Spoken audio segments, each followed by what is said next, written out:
আসসালামু আলাইকুম রহমতুল্লাহ।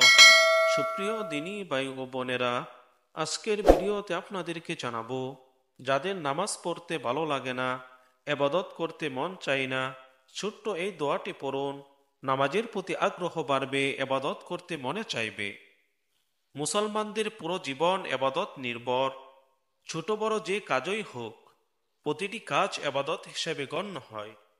তবে শর্ত হলো আল্লাহর হুকুম ও রসুল সাল্লাল্লাহু আলাইহি সাল্লামের সুন্নত অনুযায়ী হতে হবে। প্রতিটি কাজ যেমন এবাদত হিসেবে গণ্য হয়, তেমনি অসংখ্য স্বতন্ত্র এবাদতও রয়েছে। এবাদত আমল ও সুষ্ঠু জীবনাচারে নির্ভর করে ইহকাল ও পরকালের সফলতা। এবাদতের প্রতি যাতে আমাদের আগ্রহ বাড়ে, সেজন্য আল্লাহর কাছে দোয়া করতে হয়। মুআজ ইবনে জাবাল রাদিয়াল্লাহু তাআলা আনহু থেকে বর্ণিত, একবার আল্লাহর রসুল সাল্লাল্লাহু আলাইহি সাল্লাম তার হাত ধরে বলেন, হে মুআজ, আল্লাহর শপথ, আমি অবশ্যই তোমাকে ভালোবাসি। আল্লাহর শপথ, আমি অবশ্যই তোমাকে ভালোবাসি। তিনি বলেন, হে মুআজ, আমি তোমাকে ওসিয়ত করেছি, তুমি প্রত্যেক নামাজের পর এই দোয়া কখনো পরিহার করবে না।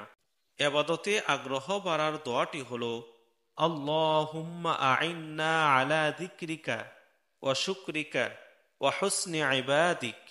অর্থ, হে আল্লাহ, আপনার জিকির করতে, আপনার শুকরিয়া আদায় করতে এবং সুন্দরভাবে আপনার ইবাদত করতে আমাকে সাহায্য করুন।